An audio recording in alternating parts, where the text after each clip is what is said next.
저희는 지금 계속해서 누가복음을 배우고 있는데 함께 살펴보고 있는데요. 특별히 지금 어떤 얘기를 하고 있는 중이냐면 부활하신 예수님께서 제자들 찾아다니시면서 가장 먼저 하신 게 뭐냐면 그들의 눈을 열어서 구약 성경이 어떻게 예수님 안에서 이루어졌는가, 구약에 말하고 있던 모든 구원의 약속이 어떻게 예수님 안에서 성취되고 있는가를 말씀하고 있습니다. 그게 24장에 엠마오로 가는 두 제자부터 시작해서 오늘 우리가 읽은 11제자를 찾아가신 이야기입니다. 이 이야기를 우리가 지금 오늘까지 치면 3주 동안 지금 하고 있는데요. 이 이야기는 시리즈로 들어야 되기 때문에 지난주 설교 혹은 지지난주 설교 잘 못 들으신 분은 반드시 유튜브 참조하셔서 들으십시오. 그래서 오늘 본문 내용은 생략하고 바로 우리가 계속해서 그 이야기를 한번 나눠보도록 하겠습니다. 구약에서 그 선지서에서 하나님이 이스라엘이 멸망한 이유가 하나님이 패배한 것이 아니고 이스라엘 백성이 하나님께 불순종했기 때문에 하나님께서 이스라엘을 심판하시려고 다른 나라를 몽둥이 삼으신 거다. 그래서 멸망한 거다. 그런 얘기 기억하시죠? 그리고 하나님께서 지금은 마치 하나님 나라인 이스라엘이 멸망한 것처럼 일시적으로는 보이지만 그렇지 않다. 선지서들을 통해서 뭐라고 약속하시냐면 메시아가 오면, 그러니까 하나님의 때, 그걸 종말이라고 말하는데 그날이 오면, 마지막 때가 오면, 혹은 종말이 오면 메시아가 올 때, 그 종말이 오면 메시아를 통해서 하나님 나라를 반드시 회복시킬 것이다. 내 나라가 영원할 것이다. 그게 이스라엘 입장에서는 자신들의 구원의 약속, 회복의 약속이라고 믿었다고 그랬죠. 그러면서 이런 얘기 해드렸어요. 이렇게 메시아가 올 때 일어나는 징조들도 약속하셨다. 징조들을 설명했다. 그 대표적인 게 바로 율법, 성전, 땅이라고 그랬어요. 그러면 이제 여러분이 저한테 이런 질문 할 수 있어요. 왜 메시아가 왔을 때 일어나는 대표적인 징조가 율법과 성전과 땅의 회복입니까? 라고 물을 때 율법, 성전, 땅은 하나님 나라 백성이라고 하는, 그러니까 하나님 나라라고 하는 이스라엘의 정체성하고 아주 밀접하게 연관이 되어 있기 때문입니다. 어떻게 연관이 되어 있는가? 먼저 여러분, 세상도 어떤 나라가 있을 때 자기들만의 법이 있나요, 없나요? 그렇죠. 그러니까 세상 나라는 자기 법이 있어요. 그럼 하나님 나라 백성이라고 하는 이스라엘도 법이 있죠. 하나님 나라 백성이 지켜야 할 법은 뭐죠? 하나님의 말씀인 구약에서 하나님 말씀을 크게 뭐라고 한다 했어요? 지켜야 할 계명들을. 율법. 이스라엘 백성이 지켜야 할 법은 하나님 말씀인데 그게 뭐라고요? 율법.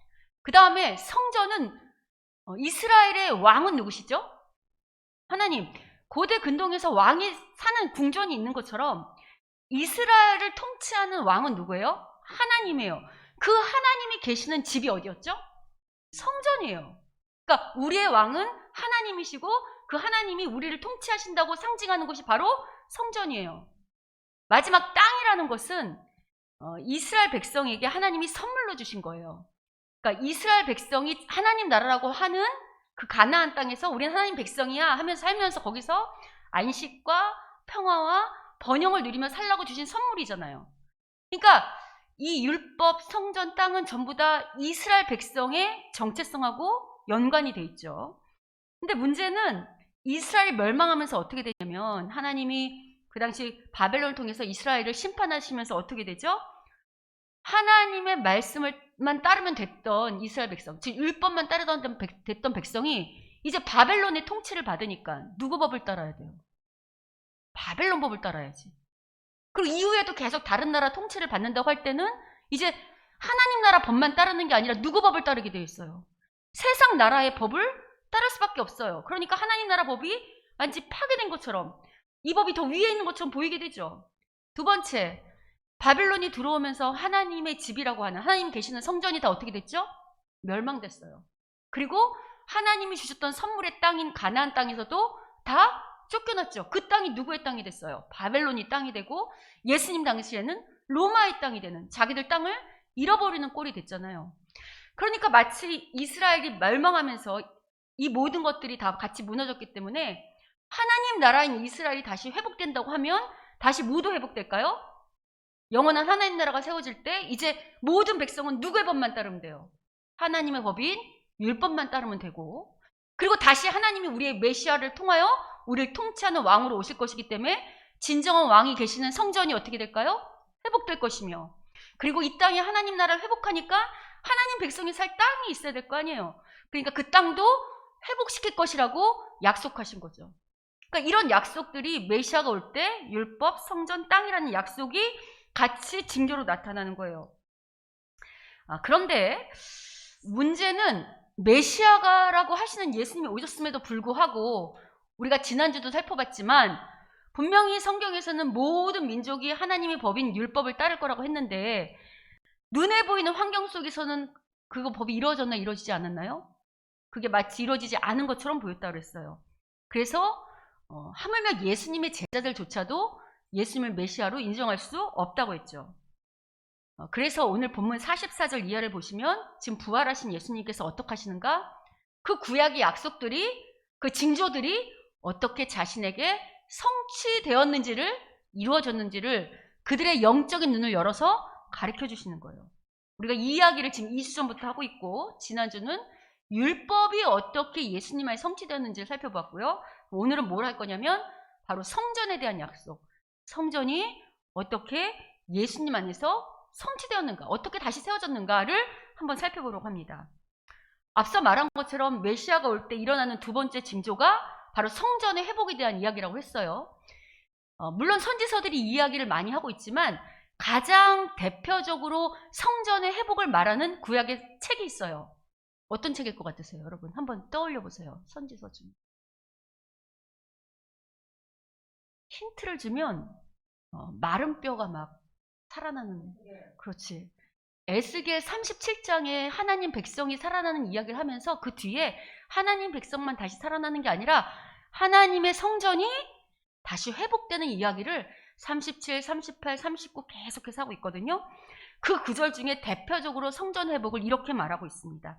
에스겔 37장 26절부터 28절 우리 같이 한번 읽어보도록 하겠습니다. 에스겔 37장 26절부터 28절입니다. 읽겠습니다. 시작. 내가 그들과 화평의 언약을 세워서 영원한 언약이 되게 하고 또 그들을 견고하고 번성하게 하며 내 성소를 그 가운데 세워서 영원히 이르게 하리니 내 처소가 그들 가운데 있을 것이며 나는 그들의 하나님이 되고 그들은 내 백성이 되리라.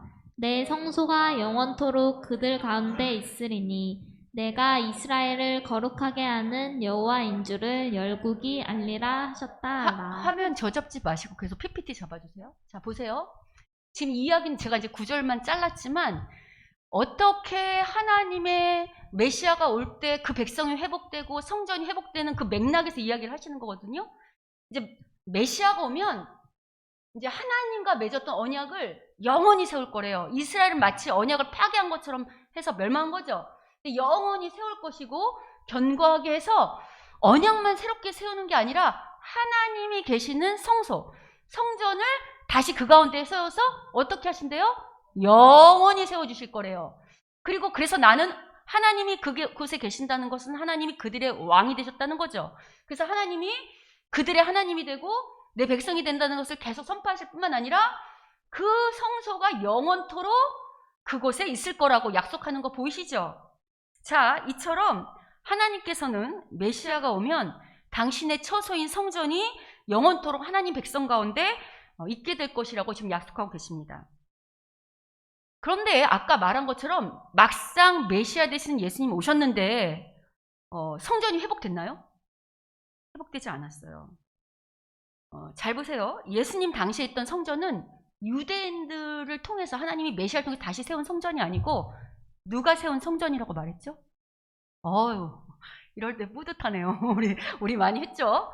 예수님 있을 때 있던 성전은 이미 솔로몬 성전, 또 스룹바벨 성전은 다 회파하고 에돔 사람이었던, 그러니까 로마를 대신해서 유대를 다스렸던 에돔 사람인 헤롯 왕이 세웠던 성전이라고 그랬어요. 근데 헤롯은 자기가 유대인처럼 되고 싶긴 했지만 에돔 사람이라 했잖아요. 그리고 로마에게 충성하는 사람이라 했죠. 유대인들을 교묘하게 괴롭혔잖아요. 그러니까 유대인들은 뭘 기대했냐면 이 악한 헤롯이 지은 성전 말고 메시아가 오면 하나님께서 친히 세우시는, 메시아가 친히 세우시는 멋진, 마치 솔로몬이 세웠던 것 같은, 아니 그보다 더 화려하고 멋진 성전이 세워질 것을 기대했겠죠. 그러나 앞서 말한 것처럼 예수님이 오셨는데도 성전이 새롭게 회복되기는커녕, 여러분 혹시 기억하세요?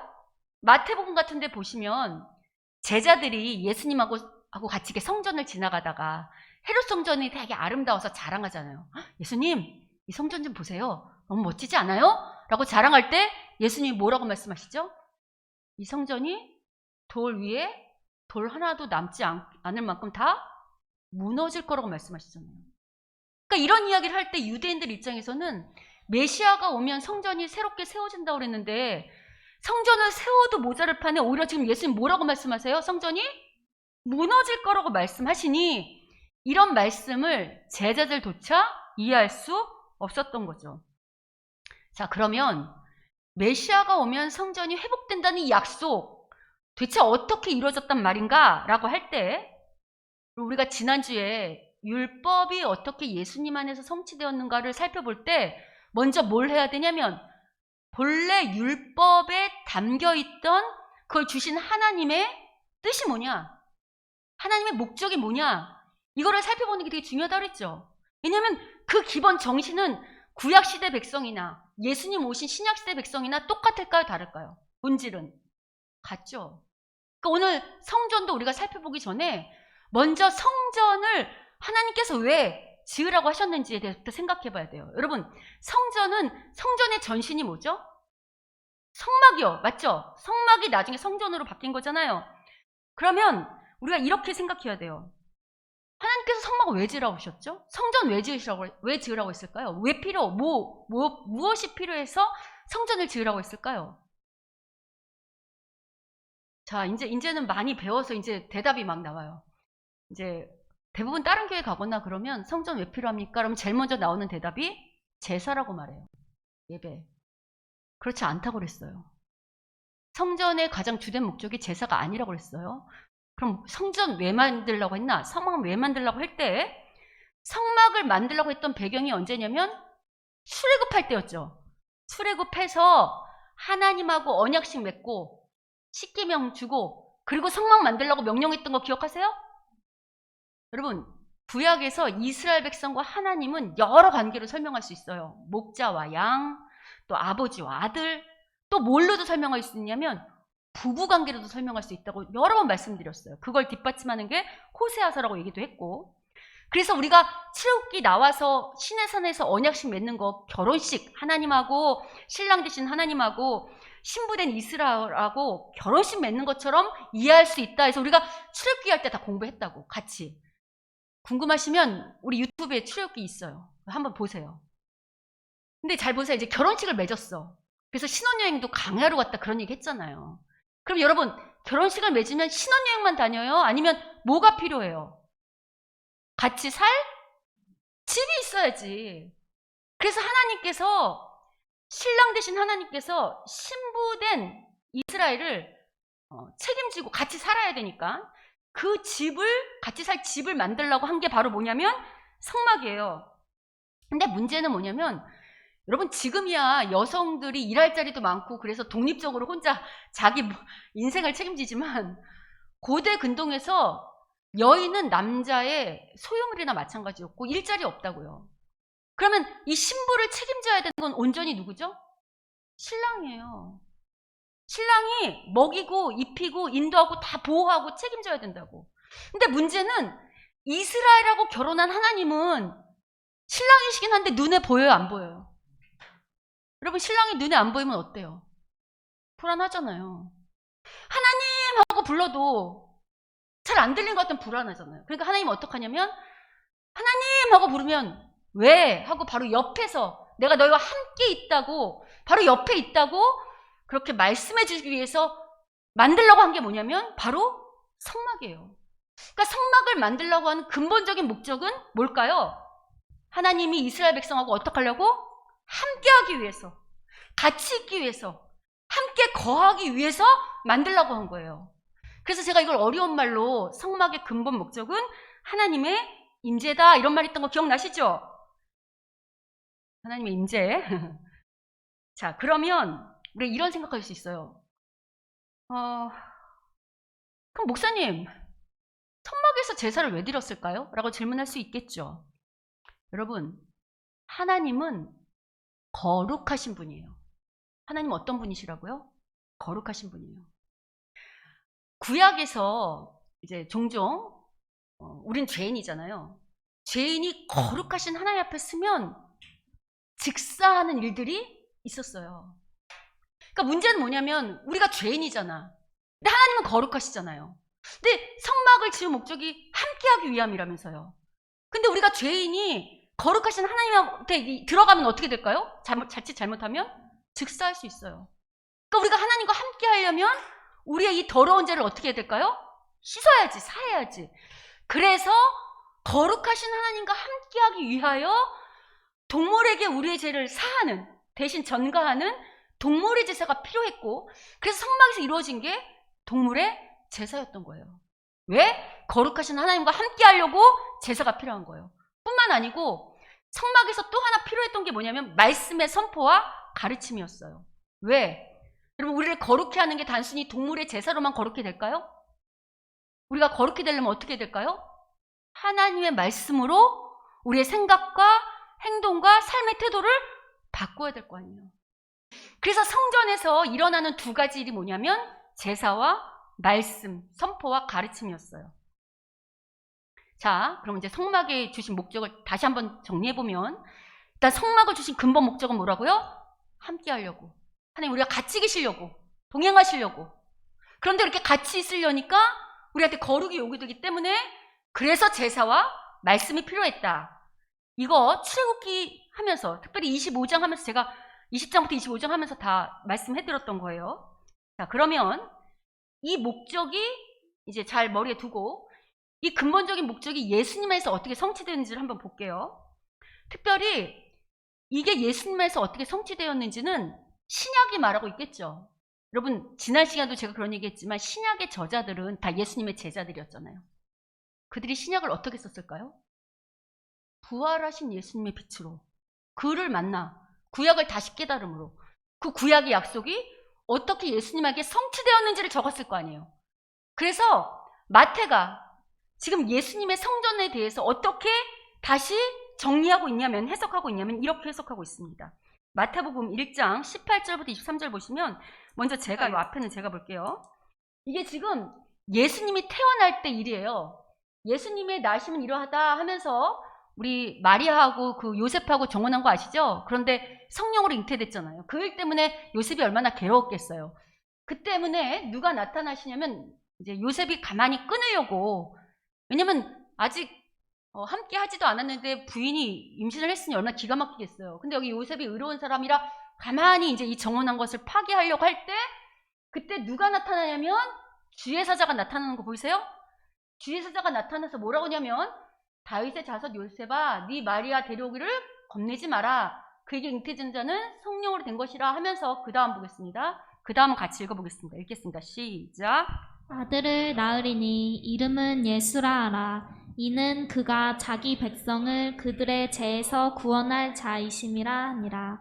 이 모든 일이 된 것은 주께서 선지자로 하신 말씀을 이루려 하심이니, 이르시되 보라, 처녀가 잉태하여 아들을 낳을 것이요 그의 이름은 임마누엘이라 하리라 하셨으니. 지금 주의 사자가 메시아 되신 예수의 오심을 이야기하면서 예수님의 이름을 친히 말해주는데 그 이름을 뭐라고 말하래요? 임마누엘. 임마누엘 뜻이 뭐래요? 하나님이 우리와 함께 하시다.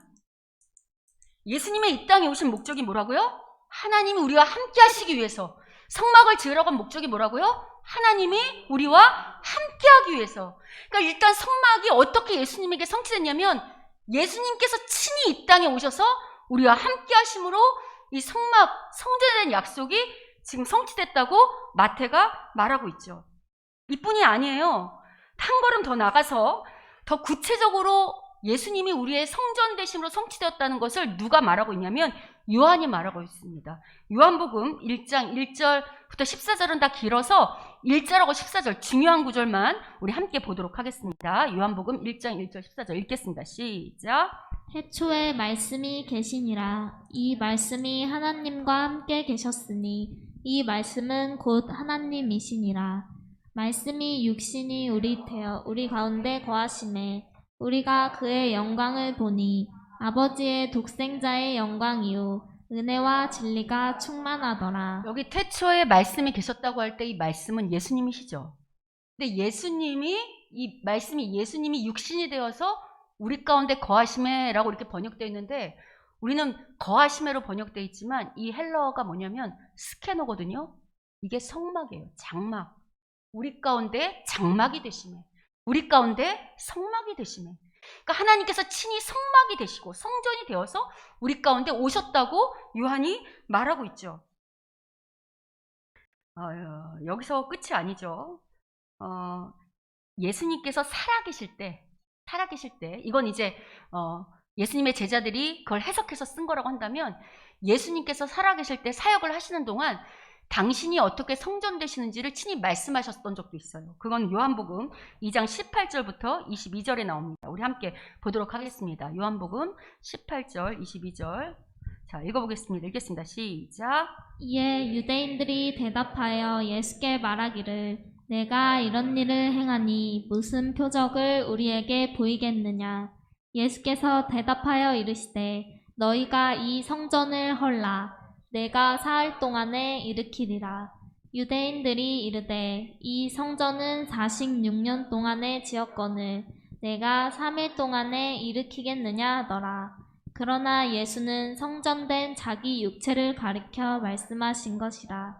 죽은 자 가운데서 살아나신 후에야 제자들이 이 말씀하신 것을 기억하고 성경과 예수께서 하신 말씀을 믿었더라. 예수님이 지금 자기 육체가 곧 성전이라고 말씀하는 거 보이세요? 그 제자들도 처음에 몰랐다가 나중에 부활하신 예수님 만나서 이게 이렇게 성취됐구나 하고 기록하는 거 보이십니까? 아멘이죠.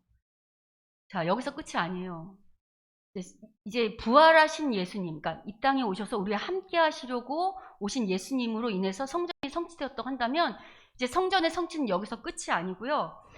이제 예수님께서 새로운 성전 되셨고 또 부활하시면서 오늘 우리 본문에도 말하지만 약속된 것을 보내주시는 약속된 것을 보내주신다고 했는데 그게 뭐죠? 바로 성령님이죠. 여러분 우리 가운데 늘 누가 계시죠? 성령님이 계세요. 바로 하나님이신 성령 하나님이 우리와 함께 하심으로 이제 우리가 뭐가 됐을까요? 우리가 성전이 된 거예요. 그래서 바울이 에베소서에서 이렇게 말하는 겁니다. 에베소서 2장 20절부터 22절을 보면 자, 읽어보겠습니다. 읽겠습니다. 시작. 너희는 사도들과 선지자들의 터 위에 세우심을 입은 자라. 그리스도 예수께서 친히 모퉁이 돌이 되셨느니라. 그의 안에서 건물마다 서로 연결하여 주 안에서 성전이 되어가고 너희도 성령 안에서 하나님이 거하실 처소가 되기 위하여 그리스도 예수 안에서 함께 지어져 가느니라. 지금 바울이 예수님 안에서 우리가 성령님이 함께 하심으로 성전이 되고 성령님이 거하시는 하나님의 처소가 됐다고 말하는 거 보이시죠? 그러니까 여러분 우리가 이미 알고 있었던 것처럼 이제 성전은 이 눈에 보이는 건물이 아니에요. 누가 성전이죠? 일단 그리고 나만 성전이 아니고 성령 하나님이 계신 그리고 그런 성도들이 모인 우리 교회 공동체 구성원이 뭘까요? 성전이에요. 그래서 여러분 계시록에 보면 예수님이 오셔서 이제 완전히 새롭게 되는 새하늘과 새 땅을 말하잖아요. 그때 뭐라고 말하냐면 요한이 이 땅에 새롭게 세워지는 새하늘과 새 땅에 대해서 이렇게 말하고 있습니다. 계시록 21장 22절. 자, 읽어보겠습니다. 읽겠습니다. 시작. 성 안에서 내가 성전을 보지 못하였으니 이는 주 하나님 곧 전능하신 이와 및 어린 양이 그 성전이심이라. 새하늘과 새 땅에 성전이 있대요, 없대요? 없다잖아. 못 봤다고. 왜? 이미 어린 양 되신 예수님과 우리 그의 백성들이 뭐가 됐기 때문에? 성전이 됐기 때문에 새하늘과 새 땅에도 성전은 없다라고 말하는 거 보이시죠? 따라서 여러분 이제 건물이 아니고 우리가 바로 성전이에요. 그래서 여러분 구약의 이스라엘 백성은 하나님 만나기 위해서 꼭 어디로 가야 됐죠? 성전으로 갔지. 예배 드리거나 기도하기 위해서 꼭 성전으로 갔지만 오늘날 우리가 하나님 만나기 위해서 꼭 교회로 올 필요 없어요. 그냥 우리가 있는 그 자리가 바로 성전이 돼서 우리가 하나님, 그러면 늘 하나님이 우리와 함께 동행하시며 말씀하시고 기도하고 언제 어느 곳에서나 교제할 수 있게 된 거죠. 맞죠? 자, 그러므로 여러분 이제 더 이상 이 성전을 이 예배당을, 이 건물을 성전이라 부르면 안 되고, 성전 건축이란 말도 맞는 걸까요? 틀리는 걸까요? 틀리는 말이지. 무슨 건축이라고 해야 될까요? 건물을 건축하면 예배당 건축. 성전 건축이라고 하면 뭘 말하냐면 우리 성도들을 새롭게 세워가며 우리 공동체가 더 아름답게 영적으로 세워지는 거를 성전 건축. 건물이 세워지는 건 뭐라고 해야 될까요? 예배당 건축. 자, 그러면 저한테 이런 질문할 수 있어요. 목사님, 알았어요. 그러면 성전이 예수님, 부활하신 예수님을 통해서 이제 우리 교회, 공동체, 우리 각 사람, 우리 구성원들이 성전이 되었군요. 그러면 그렇다고 한다면 하나님이 함께해서 우리가 성전이 된 건 알겠는데, 그럼 구약의 제사와 말씀은, 성전에서 있었던 제사와 말씀이 선포되는 기능은 대체 어떻게 된 겁니까? 라고 질문할 수 있겠죠. 여러분, 구약의 제사는 죄를 사하기 위해서라 했죠. 근데 더 이상 우리가 이 안에서 동물의 제사를 드릴 필요가 있을까요? 없을까요? 왜 그렇죠? 우리의 원죄를 사하는 그 제사를 예수님이 친히 어린 양 제물이 되심으로 단번에 그 제사를 드림으로 우리의 원죄가 완전히 사해져서 하나님 앞에 설 수 있는 거룩한 자들이 되게 하셨기 때문에 이제 더 이상 동물의 제사는 필요 없어요.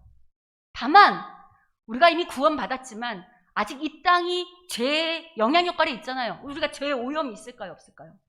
있어요. 그래서 어떻게 하냐면 날마다 우리 가운데 함께 하시는 성령님께서 우리에게 말씀하시겠죠.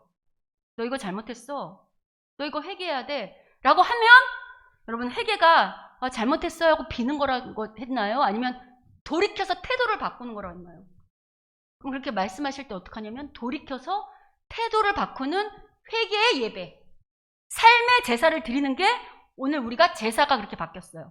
그럼 말씀은 어떻게 됐는가? 동일하죠. 이제 말씀은 구약에서 제사장들을 통해서 선포되고 가르쳤다면 이제 누가 말씀하실까요? 친히 우리 안에 계시는 성령님께서 친히 말씀, 이 성경 말씀이 말하는 바가 무엇인지 잘 깨닫게 하시고 그 말씀대로 살 수 있도록 힘과 능력을 주시겠죠. 그래서 요한복음 14장 26절에 이렇게 말하는 겁니다. 요한복음 14장 26절을 보겠습니다. 읽겠습니다. 시작. 보혜사 곧 아버지께서 내 이름으로 보내실 성령, 그가 너희에게 모든 것을 가르치고 내가 너희에게 말한 모든 것을 생각나게 하리라. 여러분, 중요한 게 있어요. 여러분, 예수님이 이 땅에 오셔서 하나님 말씀을 전하실 때 자기 뜻대로 전하셨을까요? 아니면 아버지한테 들은 것을 전하셨을까요? 그렇지. 동일해요. 성령님도 그냥 우리 감동대로 말씀하시는 게 아니고 이 말씀을 통하여 우리가 해야 될 마땅한 것을 잘 가르치시고 또 주님께서 이 성경 말씀을 통해서 말한 모든 것들을 우리에게 어떻게 할까요? 생각나게 하시는 일을 이제 누가 하세요? 성령님께서.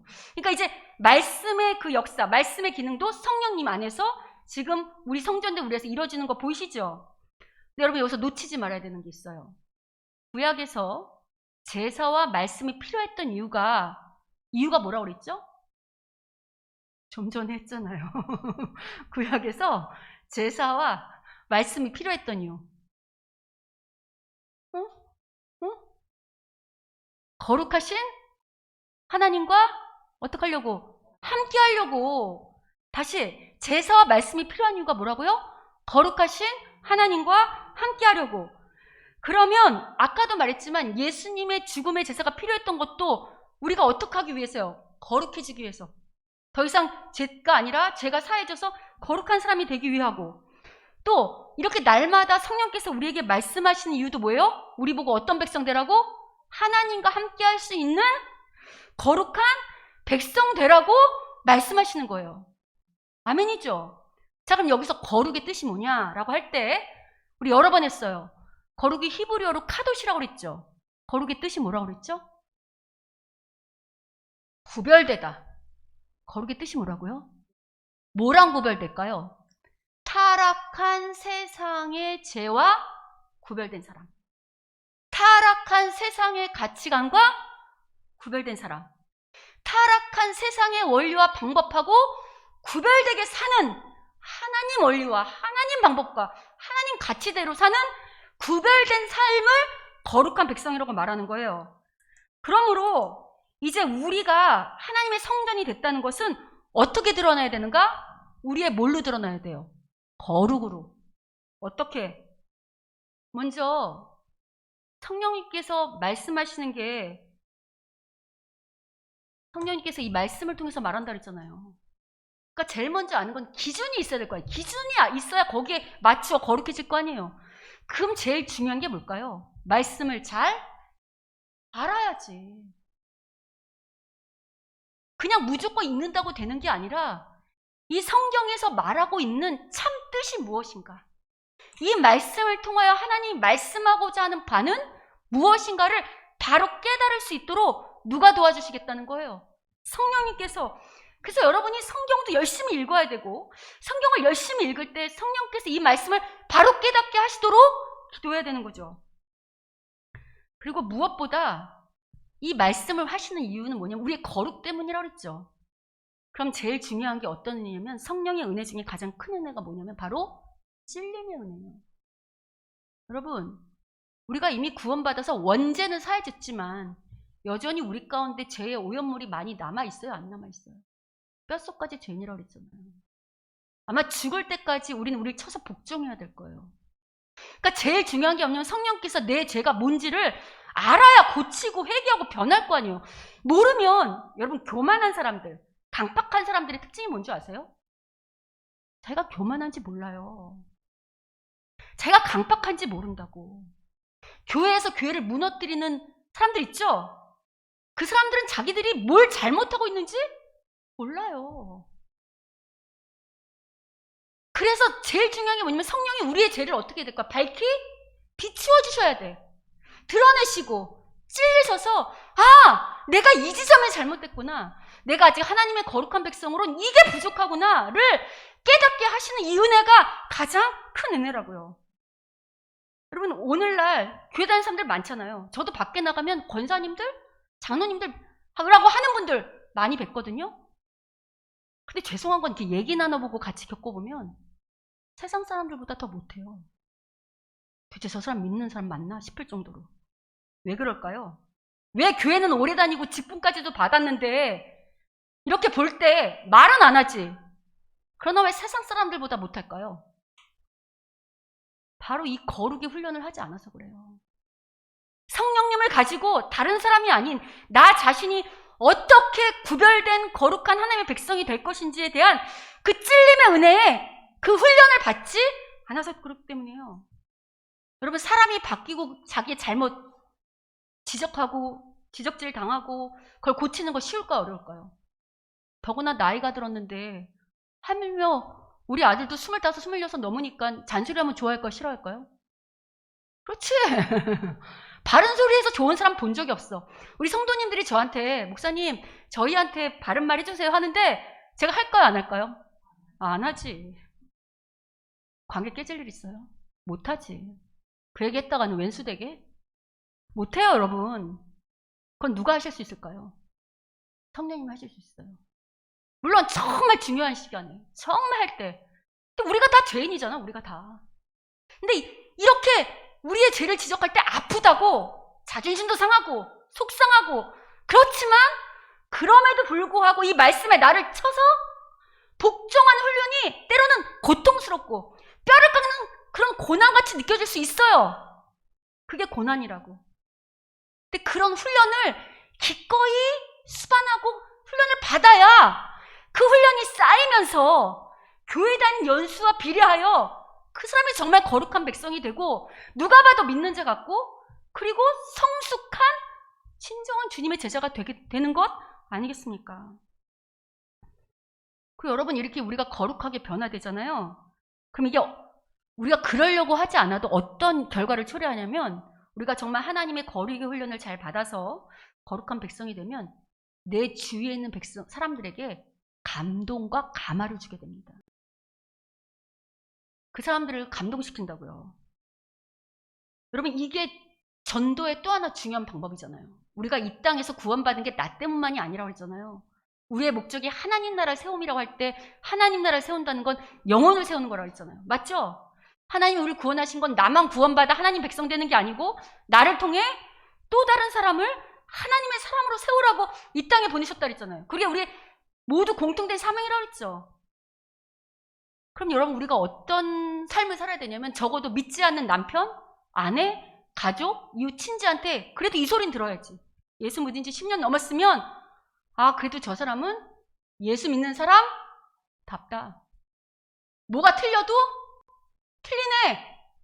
이럴 때는 이렇게 할 것 같은데 저 사람은 그래도 예수 믿으니까 다르네 라는 그 말을 그 사람, 믿지 않는 사람들이 여기서 자기들 인격으로 느끼고 정말 자아내게끔, 그 속에서 그 말이 나오게끔 감동과 감화를 주는 삶을 살아야죠.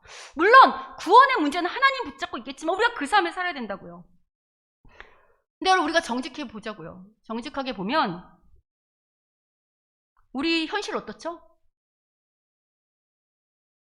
우리 교회 성도들은 아니라고 생각하고 대부분의 이제 교회 다니는 사람들을 많이 보면 마음이 아픈 게 뭐냐면, 성령의 말씀으로 자기를 거룩하기보다는 믿는 자라고 하지만 우리 다 자기중심적이잖아요.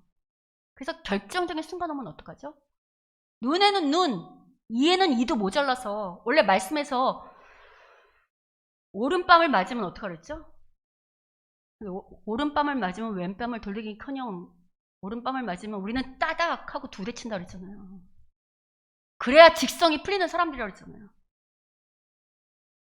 뿐만 아니고 여러분, 제가 이제 요새 유튜브가 하도 발달해서 가끔 유튜브에 이렇게 뜨는 걸 보면 이런 걸 본 적 있어요. 장로라고 하면서도 자기 영안이 열려가지고 성령을 통해서 귀신을 본다는 거예요. 그래서 영적인 체험을 막 얘기해요. 막 신비한 거. 뭐 귀신을 봤네, 뭐를 봤네 하는 이런 목사님들, 장로님들 계시더라고. 부탁인데 여러분, 제발 이런 데 속지 마세요. 물론 하나님께서 아주 특별한 경우, 어떤 영혼을 구원해내기 위해서, 그 영혼을 살리기 위해서 귀신을 보기도 하시고 쫓기도 하시는 일을 하실 수도 있어요. 그러나 궁극적으로 성령님이 우리와 함께 하시는 것은 성령의 역사가 귀신 보라고 있는 걸까요? 말씀 보라고 있는 거라고. 하나님 제대로 바라보라고. 하나님 말씀 제대로 깨닫고 행하라고 있는 게 성령님이에요. 그러니까 여러분, 제발 이상한 데 속지 말고 이상한 데 따라다니지 마세요. 그리고 설사 귀신을 본다고 해도 여러분, 우리가 그런 데만 속잖아요. 뭘 봤네 안 봤네 하면. 여러분, 귀신을 봤다고 하는 그 사람이 말씀으로 거룩해지지 않는다고 한다면, 그가 정말 그걸 보는 사람이 정말 하나님의 사람다운 거룩한 사람이 아니라고 한다면 귀신 보는 게 무슨 소용이 있어요? 귀신은 누구도 보죠? 무당도 보잖아요. 여러분, 이처럼 이렇게 성령에 대한 오해가 바로 유대인들이 성경을 잘못 해석해서 예수님을 죽인 거랑 똑같은 거죠. 맞죠? 성령에 대한 오해가 오늘날도 이렇게 해석을 잘못하면 일어나고 있다고요. 그리고 제가 이렇게 계속해서, 저도 이제 여러 군데 다니면서 설교도 하고 집회도 가르치기도 하잖아요. 제가 이거 성전 아니라고, 건물이라고, 예배당이라고 아무리 가르쳐도 끝까지 성전이라고 고집하는 목사님들과, 그러니까 말하는 성도님들 계신데요. 여러분, 그것도 잘 생각해 보시면 우리가 끝까지 건물을 성전이라고 하면 누가 하신 일을 거절하는 걸까요? 예수님이 하신 일을 거절하는 거예요. 그러니까 이게 성경을 잘못 해석한 유대인들하고 다를 바가 하나도 없는 일이 오늘 우리 가운데도 일어나고 있어요. 그래서 성경을 어떻게 해석하는가가 중요하다는 이야기를 하고 있는 거고, 이거 우리가 3주 동안 지금 하고 있는 거잖아요. 따라서 여러분, 우리가 교회 다니면 제일 많이 듣는 말 중에 하나가 성령 충만해라, 그 얘기 듣잖아요. 모든 얘기하면 그래서 성령 충만하십시오, 성령 충만하십시오 얘기 많이 듣죠. 그럼 성령 충만이 뭘까요? 그럼 성령 충만하는 얘기 많이 들었잖아요, 교회에서. 응? 그럼 성령 충만은 뭘까? 성령 충만은 오늘 말씀에 비추면 다른 게 아니에요. 성령께서 우리를 거룩하게 하시고 우리가 동행하시고 우리 함께 하시며 함께 하시기 위해서 우리를 거룩하게 하시고 말씀하시고 우리 새롭게 하시는 거라 했죠. 하나님의 사람으로. 그러면 성령 충만은 다른 게 아니라 이렇게 성령께 순종하고 또 성령의 말씀을 자기를 다듬은 열매로 가득 차면 그게 뭘까요? 성령 충만이겠죠. 그럼 성령의 열매가 뭔 줄 알아야 내가 성령 충만한지 아닌지 알 거 아니에요. 그럼 성령의 열매는 뭘까요? 그것도 많이 했죠. 이제 우리 교회는 딱 알아. 갈라디아서 5장에 나와 있어요. 갈라디아서 5장 22절. 자, 읽어보겠습니다. 읽겠습니다. 시작. 오직 성령의 열매는 사랑과 희락과 화평과 오래 참음과 자비와 양선과 충성과 온유와 절제니 이 같은 것을 금지할 법이 없느니라. 여러분, 성령의 열매가 다른 게 아니고 우리의 인격하고 성품, 인격하고 연결되어 있는 거 보이세요? 왜 이렇게 얘기하는가? 여러분, 처음 원래 사람은 누구의 형상과 모양대로 창조되었죠? 타락하기 전에? 그렇지. 하나님이 사랑이시고 희락이시고 화평이시고 오래참 자비 양성 충성 온유와 절제와 같은 성품을 누가 갖고 계셨는가? 하나님 거라는 거예요. 우리가 하나님의 백성이 되어 거룩해지면 누구를 닮는다는 거예요? 그렇게 되는 것이 신비한 것을 보는 것으로 드러나는 게 아니라 우리의 인격과 우리의 성품으로 드러난다는 거예요. 이렇게 인격과 성품이 달라진 사람은 뭐가 달라질까요? 첫 번째, 언어가 달라지지. 말이 달라지겠죠. 그리고 삶의 행함과 태도가 달라지겠죠. 이런 열매들이 성숙하게 맺혀 있는 게 바로 성령 충만이라고 말하는 겁니다. 여러분 잘 보시면 이게 우리가 지난주에 살펴봤던 율법이 성령의 법 안에서 성취되었다는 맥락과 같죠? 지난주도 우리가 율법이 어떻게 예수님에 성취되었는가 라고 할 때 성령의 법으로 성취됐다 그랬잖아요. 역시 성령의 법도 성령께 순종하는 거 있잖아요. 오늘 성전도 성령님의 말씀에 순종하여 거룩한 백성 되는 거죠. 이게 왜 다 이렇게 연결되어 있는가? 메시아가 오는 게 구원이라며. 이게 다 구원의 징조라면서요. 이 약속들이 이루어지는 게 구원이 뭐라고 그랬어요? 구원이 단순히 죄사함 받고 천국 가는 거 아니라고 그랬죠.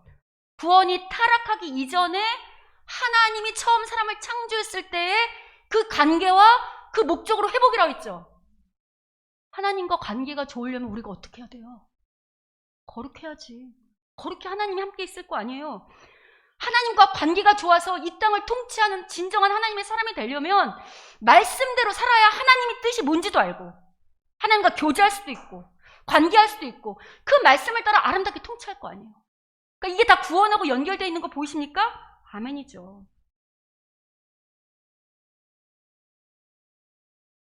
그런데 여러분 제가 이런 얘기 전하면서 좀 걱정되는 건 뭐냐면 이런 부분이에요. 오늘날 한국교회는 하나님의 사랑과 은혜를 아주 많이 강조해요. 괜찮아. 하나님이 사랑하셔. 괜찮아. 하나님이 은혜로 하실 거야. 물론 하나님은 사랑이시고 은혜시죠. 그런데 이 하나님의 사랑과 은혜는 반드시 공의와 정의를 바탕으로 하고 있어요. 무조건 아무렇게나 우리가 죄를 져도 우리가 어떤 짓을 해도 하나님의 사랑과 은혜가 무조건적으로 베풀어질 거라고 착각하시면 안 돼요. 여러분 앞서도 말했다는 것처럼 우리가 구원받았다는 거 그게 우리의 새로운 성전됨으로 나타났다고 그랬죠. 그죠? 우리의 구원이 성령님 하나님 우리와 함께 하심으로 우리가 성전됨으로 그래서 우리가 거룩해지는 것으로 나타난다고 그랬잖아요. 그죠? 그러면 정말 구원받은 자라고 한다면 정말 하나님의 사랑을 알고 은혜를 아는 하나님의 백성이라고 한다면 자기 마음대로 살 수 있을까요? 없을까요? 죄를 막 지으면서 살 수 있을까요? 없을까요? 누가 막 찔러댈까요? 성령님께서 막 찔러대시잖아요. 그런데 여러분 제가 보니까 교회는 다니지만 성령님이 아무리 찔러대도 전혀 감각 없는 무각한처럼 보이는 사람들이 참으로 허다한 것 같아요. 그래서 바울이 우리한테 이런 경고의 말씀을 하는 겁니다. 에베소서 4장 30절과 디모데전서 5장 19절부터 같이 한번 읽어보겠습니다. 22절 읽겠습니다. 에베소서 4장 30절부터 읽겠습니다. 시작. 하나님의 성령을 근심하게 하지 말라. 그 안에서 너희가 구원의 날까지 인치심을 받았느니라. 성령을 소멸하지 말며 예언을 멸시하지 말고 범사에 헤아려 좋은 것을 취하고 악은 어떤 모양이라도 버리라. 여러분, 하나님은 기계적인 하나님이 아니에요. 개념이 아니라고. 인격적이신 우리가 관계하는 하나님이라고. 하나님도 속상해 하신다고요. 근심하는 거 보이십니까? 바울이 성령을 소멸하지 말라고 하는 이야기는 소멸될 수도 있다는 걸 전제하는 거잖아요. 무슨 얘기인가? 여러분, 아이들한테 잔소리 해보셨죠? 근데 애들이 계속 말해도 안 들으면 어떡하죠, 나중에? 계속 말해도 안 들어. 그럼 어떡하죠, 나중에? 말 안 해요. 여러분, 어떤 사람들이 여러분한테 좋은 얘기 계속 한다는 건, 이야기를 한다는 건 관계가 좋다는 거예요. 웬만하면 말을 안 한다는 건 뭐냐면 관계하고 싶지 않다는 거거든요. 성령님이 우리한테 자꾸 말씀하시지만 우리가 그 말에 귀 기울이지 않으면 더 이상 말씀하지 않으실 수도 있어요. 이게 저주라고. 이게 무서운 거라고요. 무엇보다 여러분, 하나님께서 사랑이시고 은혜시기 때문에 어떻게 살아도 괜찮아. 그래도 하나님은 날 구원하실 거야. 날 사랑하실 거야. 날 끝까지 책임지실 거야. 라고 그렇게 뻔뻔하게 생각하고 있다면 죄송하지만 진짜 하나님의 은혜와 사랑을 모르는 자예요. 왜냐하면 여러분, 오늘 성전을 만들라고 하신 하나님, 그러니까 성막 만들라고 하는 하나님, 온 우주의 하나님이시죠. 맞죠? 시편에서 이 세상을 발등상 삼아도 모자랄 만큼 하나님은 크신 분이에요. 맞죠? 근데 여러분, 그 하나님이 성막을 만들라고 하시고 당신이 거하실 지성소는 한 평도 채 되지 않은 공간이에요. 온 우주를 발등상 삼아도 그거보다 크고 높은 분인데 그렇게 말도 안 되는 작고 협소하고 초라한 그 한 평도 안 되는 공간에 왜 오시려고 했을까요? 왜? 왜 오신다고 그랬죠? 왜 글로 오시겠다고 그랬죠? 왜 거기 사시겠다고 그랬죠? 당신의 백성과 함께 하려고, 내가 내 백성과 같이 살려고. 온 우주보다 크신 하나님이 당신 백성을 너무 사랑해서, 당신 백성이 너무 귀해서 온 우주를 발등상 삼아도 모자랄 그분이 정말 우리도 한 평 되는 집에서 안 살잖아요. 그보다 모자란 그 공간에 들어오시겠다고 하셨잖아요. 이런 맥락에서 오늘 우리를 뭘 삼는다고요? 이제는 그 작은 한 평이 아니고 누구 안에 거하시겠다고요? 우리를 처소 삼으시겠다는 거죠. 우리를 하나님의 처소 삼아 여기 거하시겠다는 거잖아요. 죄송한데 여러분, 우리 중에 여기 하나님이 거할 만큼 괜찮은 사람이 여기 있어요? 여기 온 우주보다 크시고 능력 있고 전능하시고 선이고 진리고 의시고 영광이고 하나님이 거하실 만한 사람 우리 있냐고. 근데도 어떻게 하시겠다는 거예요? 그 높고 크신 하나님이 우리 혼자 내버려두지 않으시려고, 우리 혼자 이 험한 세상에 살게 안 하시려고 날마다 함께 하고 싶으셔서 여기 비집고 이 더럽고 추한 곳에 오시겠다고 지금 말씀하시는 거잖아요. 이 말씀 뭘 성취하시는가? 성경이 한 영혼이 온 우주보다 귀하다는 그 말씀을 하나님이 신이 당신이 우리와 함께 하심으로 보여내는 거 보이십니까? 여러분, 이 은혜와 사랑이 뭔지 진짜 안다면 우리가 어떻게 감히 하나님을 근심케 하며 걱정케 하며 어디 그뿐입니까? 여러분, 되돌아보세요. 되돌아보면 하나님이 우리 홀로 내버려 두신 적 없어요. 죽을 것 같은 고비고비마다 우리를 먹이시고 입히시고 돌보셨죠. 근데 우리가 그 은혜에 익숙해져서 우리 어떡하죠? 조금만 힘들거나 어려운 일 생기면 실은 그런 문제들이 우리의 잘못, 우리의 판단 미스, 우리의 잘못된 선택임에도 불구하고 누구 원망해요? 하나님 원망하고 있잖아요. 여러분, 우리가 절대로 하나님이 거할 만한 사람들이 아니라는 거 기억하세요. 근데도 하나님이 함께 하시겠다고 이곳에 내 속에 함께 하시면서 날마다 말씀하시고 은혜를 주시고 어떻게든 하나님 사람 만들어 보겠다고, 그게 가장 큰 복이니까 그러려고 애쓰시는 하나님의 사랑 느껴지십니까? 아멘이죠. 이 사랑을 안다면, 이 은혜를 안다면 우리가 어떤 사람이 되는가? 믿음의 실력을 갖추는 사람이 될 겁니다. 그러니 여러분, 부디 힘들고 어려워도 그 문제 바라보지 말고 불평하고 불만하지 마시고 나와 함께 하시겠다고 이 비집고 오신 이 하나님을 믿고 이 하나님 의지하면서 하나님께 도와달라고 하면서 우린 뭘 해야 될까요? 지금 하나님이 나에게 요구하시는 거룩의 훈련, 내가 무엇을 깎아내고 다듬고 하나님 앞에 정결하게 나아갈 것인가를 고민하는 우리가 된다면 우리의 삶은 생각지도 못한 복된 삶으로 충만하게 될 겁니다. 아멘이죠? 여러분, 이런 실력이 날마다 쌓아져 가는 거, 이게 바로 성경이 말하는 최고의 복이에요. 성경이 복이 하나님 백성 되는 게 복이라고 그랬잖아요. 그리고 여러분, 이런 실력을 쌓잖아요? 그러면 큰 고난과 환난도 사라집니다. 여러분, 거룩의 실력을 쌓으십시오. 아멘? 우리 옆 사람하고 인사합시다. 제발 당신 생각대로 살지 말고 말씀대로 한번 살아봅시다. 우리 앞뒤로 한번 인사해 봅시다.